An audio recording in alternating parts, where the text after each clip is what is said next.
위에 있는 권세들에게 복종하라고 하십니다. 권세는 하나님으로부터 나지 않음이 없나니 모든 권세는 다 하나님이 정하신 것이다 라는 겁니다.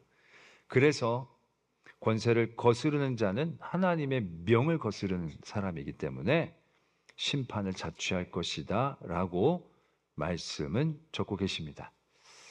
1절, 2절 말씀만 듣고 본다면 우리는 어떤 권세에게서도 복종하고 순종하는 태도를 가져야 할 것입니다. 왜냐하면 모든 권세는, 모든 주권은 결국 하나님께 있는 것인데 하나님이 세우신 그런 권세이기 때문에 우리는 하나님의 명을 받드는 것처럼 세상에 나의 위에 있는 권세들에게 복종하고 순종해야 할 것입니다. 이건 우리에게 주신 명령이 될 것입니다.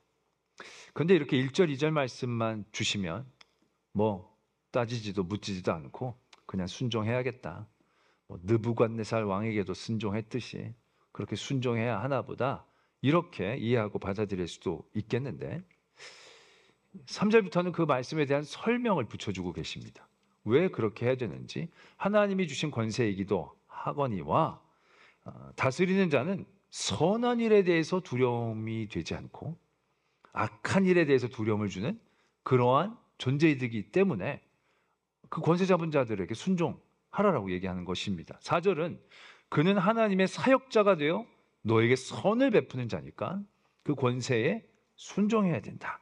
이렇게 말씀을 하고 계신다는 것이죠. 그래서 하나님의 사역자가 되어 악을 행하는 자에게 진노하심에 따라 보응하는 자이니까. 또 6절에서도 너희가 조세를 바치는 것도 이로 말미암음이라. 그들이 하나님의 일꾼이 되어 바로 이 일에 항상 힘쓰느니라. 이 말씀만 보면 순종하지 않을 이유가 없는 거죠. 왜? 이 사람들은 정말로 하나님의 사역자가 돼서 하나님의 일들을 올바르게 이 땅 가운데 행하고 실천하는, 그래서 악한 것에 대하여 보응을 하고 선한 것에 대하여 칭찬하는 그러한 권세 잡은 자들이라고 한다면 순종하지 못할 이유가 없는 거죠. 순종 안 하는 게 진짜 더 나쁜 일이겠죠. 그런데 말씀은 그러한 좋은 권세에 대한 얘기만 적어주시고 만약 그렇지 않은 권세에 대해서는 너희가 이렇게 해도 된다라는 말씀을 적고 계시지 않다라는 것입니다. 그런데 그럼 우리가 질문이 생길 수밖에 없죠. 세상의 권세 잡은 자들이 오늘 성경에서 우리에게 얘기해 주듯이 그들이 하나님의 사역자가 되고 그래서 그 선을 따라가고 하나님의 일들에 항상 힘쓰는 자들이라면 문제가 없지만 솔직히 그렇지 않은 권세 잡은 자들이 훨씬 더 많다라는 것을 부인할 수 없다는 얘기죠. 우리가 이스라엘의 역사만 보더라도 이스라엘이 다윗, 솔로몬 이후에 나눠져서 북이스라엘과 남유다로 나눠지잖아요. 북이스라엘 왕들은 말할 것도 없어요. 선한 왕들이 거의 없어요. 남유다는요, 르호보암 이후에 20명의 왕들이 세워집니다. 근데 20명들의 왕들 가운데 하나님에게 칭찬받고 합당했던 왕은 몇 명이나 될 것 같습니까? 20명 중에 대강 2명입니다. 2명. 히스기야, 요시야. 이 두 왕만이 하나님 앞에 온전한 왕이었고요. 하나님의 뜻을 제대로 행하는 왕이었고요.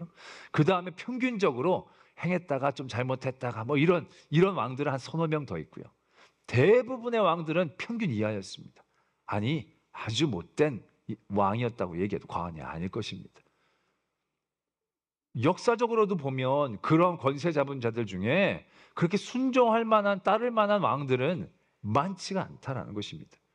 그런데 그런 권세 가운데 우리는 어떻게 해야 하는가? 그대로 순종하고 따라야 하는가?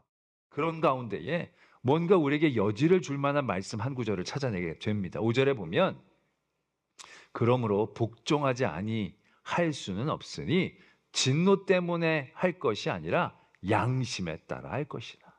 양심을 얘기하고 계신다는 거죠. 이건 어떠한 천편일률적인 얘기가 아니라 하나님이 우리에게 주신 분명한 어떤 신앙의 마지노선 같은 그러한 의미일 것입니다. 그러니까 무서워서 순종하고 복종하는 것이 아니라 따르되 신앙적 양심으로 따르지만 양심을 넘어서는 일들이 되어 있으면 그 다음부터는 우리는 이 말씀에 순종하는 것이 아니라 결국 그 악에 대한 대응으로 우리가 바꿀 수 있지 않는가라고 생각할 수 있는 대목이란 얘기죠. 독일 그 히틀러 시대의 독일 교회에 본 회퍼라는 목사님이 계셨습니다. 이 목사님은 그러한 나치 정부에 대하여 굉장한 비판의 소리를 했습니다. 유대인에 대한 정책을 신랄하게 비판했고요. 그래서 그를 아꼈던 많은 분들이 그분을 미국으로 옮기려고 했습니다. 왜? 아무래도 이분이 여기 있으면 살아남을 것 같지 못해서 미국으로 옮겨서 거기서 뭔가 다른 일들을 도모해야 되지 않겠는가? 미국으로 그분을 보냈습니다. 근데 그분이 미국에 갔다가 다시 고국으로 돌아옵니다. 그리고 그때부터 더욱더 그 공의와 정의를 위해서 애를 쓰게 되어집니다. 그 보네포 목사님이 하셨던 말씀 중에 유명한 말씀이 이런 말씀이 있습니다. 미친 운전자가 행인들을 치고 질주할 때 목사는 사상자의 장례를 돌보는 것보다 핸들을 뺏어야 한다. 이렇게 그분이 얘기했습니다. 그래서 결국 그분이 나중에는 히틀러를 암살하는 작전에 같이 가담하게 되고 그것이 발각이 되어져서 처형을 당하게 되어지는 그러한 분이 되십니다. 결국 역사는 그분을 굉장한 어떤 양심과 공의에 대하여 행동하는 목사님으로 기리고 생각하고 있습니다. 그래서 최근에 아마 그분에 대한 영화도 나왔던 것으로 알고 있습니다. 이렇듯 우리의 양심을 넘어서는 하나님이 우리에게 주신 어떤 기준을 넘어서는 데에서는 우리가 또 다르게 행동할 수 있지 않겠나라는 여지가 생겨나가기도 됩니다. 그런데 이 양심에 따라 한다는 것이 너무 불분명하다라는 겁니다. 너무 주관적일 수 있다라는 얘기죠. 그래서 어떤 때는 어떻게 해야 되는지 우리 성도들이 마음을 모으기가 너무나 애매한 구절이 되어진다는 겁니다. 솔직히 말씀은 우리들의 삶을 명확하게 해주고 그래서 우리가 그렇게 살 수 있도록 우리를 인도해 주시기 위해 주시는 말씀인데 오히려 이 말씀은 우리에게 적지 않은 혼란을 주고 있다는 사실을 깨닫게 됩니다. 지금도 우리가 살고 있는 이 시대 가운데 우리는 너무나도 정치적으로 살고 있는 이 시대 가운데서 이 말씀은 너무나도 자기가 유리한 편으로 받아들이고 배척하는 취사 선택의 말씀으로 우리를 혼란하게 만들고 있다는 생각을 해보게 되는 것이죠. 하나님이 이 말씀을 주시면서 이렇게 혼란하게 살라고 주시는 것일까? 은혜 받은 성도들이 이제 이렇게 살아야 된다라고 하시면서 주시는 말씀인데 이렇게 혼란하고 어렵게 우리를 만드시려고 주신 말씀인가? 라는 고민을 해보게 된다는 거죠. 그러면서 다시 한번 이 말씀을 찬찬히 살펴보게 되었습니다. 그러면서 이러한 느낌을 받게 됩니다. 12장 21절까지 우리가 은혜 받은 성도들이 어떻게 살아야 되는지에 대한 어떻게 보면 마음의 중심이나 보편적인 말씀들을 우리에게 권면하고 지도하고 도전해 주시죠. 그래서 21절의 말씀에 보면 악에게 지지 말고 선으로 악을 이겨라. 이렇게 말씀이 끝납니다. 그리고 나서 바로 13장 1절에 각 사람은 위에 있는 권세들에게 복종하라. 권세는 하나님으로부터 나지 않음이 없나니 라고 세상의 권세 잡은 자들에게 어떻게 행동해야 될지에 대한 말씀을 주고 계십니다. 그러면 대부분 여타의 서신서들이 우리의 성도들의 행동들을 이렇게 권면할 때 보면 어떤 세부적인 관계를 얘기하게 되면 그 다음엔 그 다른 관계에 대한 얘기들이 쭉 이어집니다. 세상 권세자들에게는 이렇게 해라. 그러면 주인에겐 이렇게 해라. 종에겐 이렇게 하라. 남편에겐 이렇게 하라. 부모에겐 뭐 이런 식으로 이제 말씀이 쭉 이어지는 그런 스타일들을 많이 갖고 있습니다. 근데 오늘 말씀은 그런 보편적인 마음의 중심을 말씀하시다가 세상 권세에게는 이렇게 복종하라고 세부적인 관계를 얘기하시는 것처럼 말씀을 하셨는데 7절까지 그런 말씀을 주시고 나서 8절에는 다시 어떤 말씀을 주시느냐면 피차 사랑의 빛 외에는 아무에게든지 아무 빛도 지지 말라. 사랑은 율법의 완성이다. 다시 어떤 보편적인 우리들의 마음의 모습들, 중심에 대한 도전들을 주시는 말씀으로 넘어가고 있다는 것입니다. 보면 1절부터 7절까지의 말씀을 빼고 읽으면 훨씬 더 부드럽게 이해가 됩니다. 악에게 지지 말고 선으로 악을 이겨라. 피차 사랑의 빛 외에는 아무에게든지 아무 빛도 지지 말라. 이렇게 말씀으로 이어가시면 더 부드럽게 연결되어질 수 있을 것 같은 생각이 드는 겁니다. 마치 1절과 7절의 이 말씀은 섬처럼 존재하고 있는 듯한 느낌을 받게 되어졌다라는 것이죠. 그러면서 이 말씀이 어떻게 여기에 있게 되어졌는지, 이 위치에서 어떻게 우리가 잘 이해를 해야 하는지에 대한 고민을 해보게 됩니다. 21절, 12장 21절에 악에게 지지 말고 선으로 악을 이기라 라는 말씀을 주십니다. 이 말씀을 읽었던 성도들이 맞아, 우리가 악에게 지면 안 되고 선으로 악을 이겨야지. 그 악한 상황들 가운데서도 내가 늘 선한 행동을 하도록 마음을 붙잡아야지, 다잡아야지, 이제 이런 생각을 합니다. 그러면서 이제 떠올리겠죠. 우리 옆집에 사는 사람, 정말 그 사람 아무리 말해도 말 안 들어 먹는데 내가 그 사람 때문에 마음 뺏기지 말고 나는 내 선한 일들을 계속 해야지. 그리고 저쪽 뭐 친척, 그 사람은 만날 때마다 나를 갈구는데 그래도 거기에 흔들리지 말고 난 늘 잘 대해줘야지. 뭐 이렇게 조금씩 도전해 나갑니다. 근데 그러다가 그들에게 태산 같은 악이 마주서지 않았을까라는 생각을 해보게 됩니다. 압도적으로 과연 어떠한 선도 행할 희망을 주지 못하는 악, 절대로 이길 수 없을 것 같은 악이 그들 앞에 생각되어지지 않았을까라는 생각을 해보게 됩니다. 그 당시 이 말씀을 읽게 되어지는 로마의 성도들 앞에 가장 강력하고 압도적인 악은 무엇이었겠습니까? 그건 로마라는 제국이었을 것입니다. 성도들에게 로마라는 제국은 민족적으로도 종교적으로도 악의 모습이었을 것입니다. 그들은 지배자로 피지배인들을 눌렀고 착취했고 지배했을 것입니다. 또한 그들은 황제 숭배에 집중했기 때문에 그 황제 숭배와 다른 여타의 여러 종교들, 특별히 황제를 숭배하지 못하게 하는 여러 종교들에 대해서는 굉장한 경계심을 갖고 있었기 때문에 이 시대는 아주 대대적인 탄압이 시작되어지진 않았지만 여전히 그런 긴장감 가운데 있었던 나라가 바로 로마라는 나라였을 것입니다. 그런 로마라는 제국 앞에 성도들의 마음은 쉽게 무너졌을 것입니다. 이 나라가 어떻게 무너지겠나? 이 악을 우리가 어떻게 이기겠는가? 우리가 아무리 선을 행한다고 이 나라를 뒤집을 수 있겠는가? 바꿀 수 있겠는가? 우리가 승리할 수 있겠는가? 그들에겐 그런 아주 막막한 절망감들이 몰려올 수도 있었을 것이다라는 겁니다. 그런 성도들에게 하나님은 이렇게 말씀하기 시작하는 거죠. 선으로 악을 이겨라. 권세 잡은 자들, 그 권세 잡은 자들도 순종하고 복종해라. 미워하고 싫어하고 반항하려고 하기보단 순종하고 복종하려고 해라. 왜? 하나님이 세우신 권세니까. 느부갓네살도 이스라엘을 멸망시켰지만 하나님이 세우시고 하나님의 계획 가운데 있었지 않느냐라는 것이죠. 그렇게 로마를 바라보기 시작하라는 겁니다. 그러면서 그 권세에 복종하라는 말이 그 악과 타협하라는 말이 아니고요. 그 권세의 자리에서 너희들이 행해야 될 선한 일들을 내려놓지 말아라 라고 얘기하시는 거예요. 마치 이스라엘 민족이 바벨론으로 포로로 끌려갔었을 때 모든 사람들은 다 절망했어요. 포로 생활에서 우리가 어떻게 살겠냐, 이게 죽겠다. 그 어떻게 여기서 벗어날지 도망갈지 그것만 생각했어요. 근데 그때 하나님은 선지자를 통해 그들에게 얘기하십니다. 거기에서 살아라. 집 짓고 농사 짓고 터 잡고 살아라. 너희들이 거기에서 살아가야 된 선한 일들에 대하여 멈추지 말아라 라고 가르치고 계신 것과 마찬가지의 말씀으로 주고 계신 것은 아닐까라는 생각을 해보게 되어진다라는 것이죠. 왜요? 그들의 정부와 그들의 권세는 그들에게 결코 좋은 마음을 가져다 주지 않았을 것입니다. 그 좋은 마음을 가져다 주지 않은 상황들은 그들에게 더 악한 마음들을 만들어내기 쉬웠을 것입니다. 그런 그들을 하나님은 다독여주고 계신다는 얘기죠.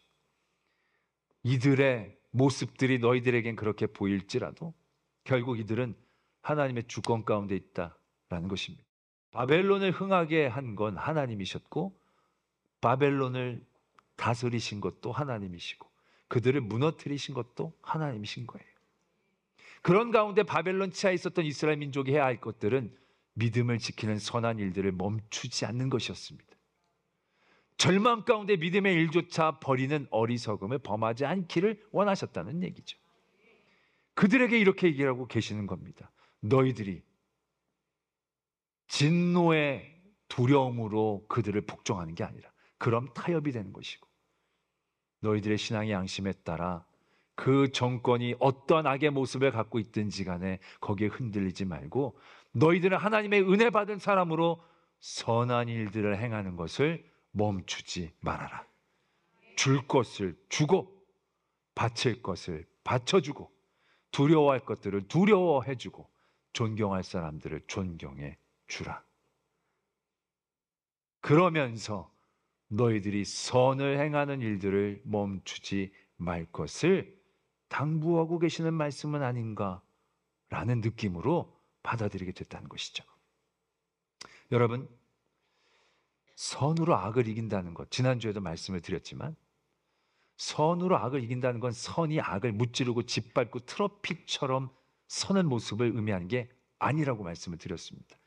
선이 악을 이기는 건 어떤 악한 상황과 어떤 악한 모습일지라도 나의 선을 행하는 걸 멈추지 않을 때 그게 선이 악을 이기는 모습이라고 말씀을 드렸습니다.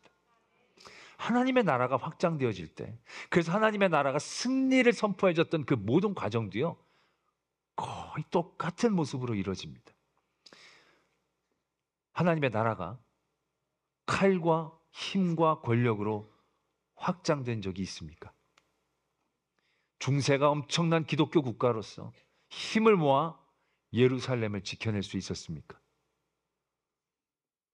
예루살렘을 지켜내지 못했습니다.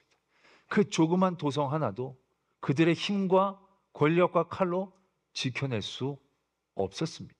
세계 선교사 역사 가운데 가장 눈부신 성과를 거둔 나라가 있다면 우리 대한민국입니다. 근데 대한민국에 어떻게 이렇게 기독교가 다른 나라에 비해 이렇게 잘 뿌리 내리고 열매를 맺을 수 있었을까? 그 시작부터가 다르다는 겁니다. 우리나라의 기독교는 힘으로 들어온 게 아니었습니다. 칼과 창으로 앞세우고 들어온 게 아니었습니다. 기독교는 일제에 눌려있던 억압받던 우리들의 편에 서주기 위해 선교사님들이 섰던 겁니다. 일제와 맞서 싸운 게 아니고요. 일제에 탄압받던 우리들을 위로하고 하나님의 나라에 대한 소망감을 우리에게 심어주고 가르쳐줬다는 것입니다. 이 땅의 기독교는 힘으로 부흥한 게 아니고 피로 부흥했다는 것을 분명히 우리에게 가르쳐주고 계십니다. 모든 하나님의 나라가 그러했습니다. 하나님의 나라가 확장되어졌던 모든 순간순간 자리자리에는 하나님의 복음을 붙잡고 받은 은혜에 감사함으로 그들의 선한 행동을 멈추지 않았던 그들의 눈물과 피가 있었을 때 확장되어졌지, 그들이 쌓았던 것으로 사람들을 불러 모으고 변화시켰던 게 아니었다는 겁니다. 지금도 우리는 뭔가 전도를 하고 선교를 할 때 우리가 잘 되고 우리가 높아지고 뭔가 내세울 수 있어야 잘 될 것 같지만, 여러분들이 돈을 많이 벌었어요. 그래서 사람들이 와, 저 사람 예수 믿고 돈 많이 벌었네, 나도 예수를 믿어야겠다라고 얘기하면서 예수를 믿은 사람은 어떻게 되겠어요? 그 사람이 예수를 믿는 거가 맞아요. 아, 저 사람이 예수를 믿었더니 승승장구하고 높은 권력을 가졌네, 나도 그 예수를 믿어야겠다. 그럼 그분이 예수를 믿는 게 맞겠어요? 그렇게 전하게 된 예수가 그들에게는 어떠한 존재이겠습니까? 돈, 권력 그 이상의 의미가 있겠냐는 거죠. 그렇게 해서는 하나님의 나라가 승리하는 게 아니라는 거예요. 그런 모든 악한 상황들 가운데에서도 흔들리지 않고 나의 선을 지켜나갈 때 결국 그 모습을 통하여 하나님의 나라는 이루어지는 것입니다. 예수님이 이 땅에 오셨을 때 위에 있는 권세의 모습들은 어땠습니까? 그때의 세상의 권세는 철저히 악이었습니다. 로마는 짓밟고 착취하는 권력이었습니다. 그 바로 위에 대제사장들, 서기관들, 공의회 의원들은 다 어떠했습니까? 다 자기 유익에 따라 움직이고 자기의 기득권을 놓치지 않으려고 안간힘을 쓰는 그런 존재들 뿐이었습니다. 뭐 하나 선한 모습을 찾기가 어려운 존재들이었어요. 그런데 그러한 권세 아래 예수님은 어떻게 하셨습니까? 사람을 모으고 그 권세에 대항하여 싸우는 것 아닙니다. 예수님은 그들을 질타하셨지만 정죄하고 저주하시지 않았습니다. 그들이 돌아오기를 바라셨지, 그들이 멸망하기를 바라신 건 아니었습니다. 그 악한 권세 안에서도 예수님이 선을 행하는 일들을 멈추시지 않으셨다는 거예요. 그들은 예수님을 모함했고, 예수님을 붙잡았고, 비난했고, 때렸고, 십자가에 달았고, 죽였습니다. 그런 모든 과정 가운데에서 예수님은 너무나도 말할 수 없는 악함을 당하신 거예요. 그런 모든 악함 가운데에서 예수님은 한 번도 그 악을 악으로 대하시지 않으셨어요. 그 모든 가운데서도 예수님은 선을 행하는 것을 멈추지 않으셨어요. 로마 병정을 향하여서도 저들이 하는 일을 알지 못합니다. 저들을 불쌍히 여겨달라고 예수님은 최후까지 정죄하지 않으셨어요. 기도하셨어요. 그리고 안타까워하셨다라는 것입니다. 그 모든 상황 가운데에서도, 어떤 악한 모습 가운데에서도 예수님은 선을 행하는 모습을 멈추시질 않으셨다는 거예요. 부활하셔서도 그렇잖아요. 부활하셔서도 악을 이기는 어떤 제스처를 한 번 정도는 해볼 필요 있을 것 같은데, 예수님은요, 악한 것에 대해서 한 번도 반응하지 않으셨어요. 예수님은 넘어진 제자들을 이렇게 세우고, 실망하는 제자들에게 다시 소망을 주고 평강을 주고 사명을 주는 일에 집중하신 거예요. 예수님은 부활하셔서도 끝까지 선을 행하는 그 자리를 놓치지 않으셨다는 거예요. 결국 악을 이기는 모습이 어떤 모습입니까? 악을 무찌르고 악을 쫓아내는 모습이 아니라는 거예요. 어떤 악한 상황 가운데서도 선한 행위를 멈추지 않는 것, 그것이 굉장히 중요한 모습이다라는 것을 다시 한번 깨닫게 해주시는 것이다라는 얘기죠. 디도서 3장에서도 보면요, 1절에 너는 그들로 하여금 통치자들과 권세 잡은 자들에게 복종하며 순종하며, 말씀이 이렇게 이어지죠. 모든 선한 일 행하기를 준비하게 하며. 복종과 순종 가운데 그냥 복종과 순종이 타협이 되는 것이 아니라 그런 모든 일들을 통해 선한 일에 대한 도모를 다시금 얘기하고 계신다는 얘기죠. 그 말씀이 쭉 흘러가면서 결국 나중에 8절에 이렇게 말씀이 적고 계시죠. 이 말이 미쁘도다. 원하건대 너는 이 여러 것에 대하여 굳세게 말하라. 이는 하나님을 믿는 자들로 하여금 조심하여 선한 일을 힘쓰게 하려 함이라. 이것은 아름다우며 사람들에게 유익하니라. 오늘 로마서 13장 1절에서 7절의 말씀은 세상 권세자들과의 관계에 대한 말씀이라기보다는 강력한 악으로 그들의 절망감을 더해줄 그런 조건 가운데에서도 우리의 선한 행위들을 멈추지 않기를 원하는 하나님의 권면으로 이해해야 되지 않을까 라는 도전을 받게 됩니다. 너희들이 당면한 그 악한 권세, 그 가운데에서도 절망하지 말고 결국 너희들이 받은 놀라운 하나님의 은혜를 깨닫고 그 모든 악한 권세도 결국 하나님의 주권 가운데 있음을 신뢰함으로 너희들은 그들이 어떻게 행동하든지 어떻게 나오든지 간에 너희들이 받은 은혜에 따른 선한 행위들을 멈추지 말고, 그래서 선으로 악을 이겨내는 성도가 되기를 바란다라는 하나님의 마음이지 않는가라는 생각들을 해보게 됩니다. 요즘 우리나라가 얼마나 정치적입니까? 모든 신앙도 정치에 따라서 나눠지는 시대에 살고 있습니다. 어떤 것이 옳은지 어떤 것이 그른지에 대하여 우리는 너무 치열하게 얘기합니다. 어떤 것이 옳은지 그른지를 구분하는 건 상당히 중요한 일일 것입니다. 그러나 그것을 정확하게 한다는 것이 쉽지 않다라고 한다면 모든 상황 가운데에서 그럼에도 불구하고 은혜 받은 우리들이 선을 행하는 것을 멈추지 않는 일에 집중해야 되지 않겠나. 옳고 그름을 구분하는 것이 아니라 내가 받은 은혜가 많기에 어떤 악한 조건 가운데에서도 내가 행해야 될 그 선을 행할 수 있고 그 선한 행위를 멈추지 않게 되어진다라고 한다면 내 판단이나 평가가 아니라 하나님께서 내 행하는 선을 통하여 악을 이겨내는 은혜의 자리에 우리로 서게 해 주실 것이다 라는 그러한 또 다른 은혜와 도전을 받게 되는 그런 말씀이 아닌가 생각하게 됩니다. 여러분들의 마음 안에도 압도적인 악이 있을 것입니다. 그 악의 마음 뺏기지 마시고 어떤 악이든지 나는 내게 주어진 은혜로 행할 수 있는 선을 행함으로 결국에 선으로 악을 이겨내는 저와 여러분들이 되어지기를 소망합니다.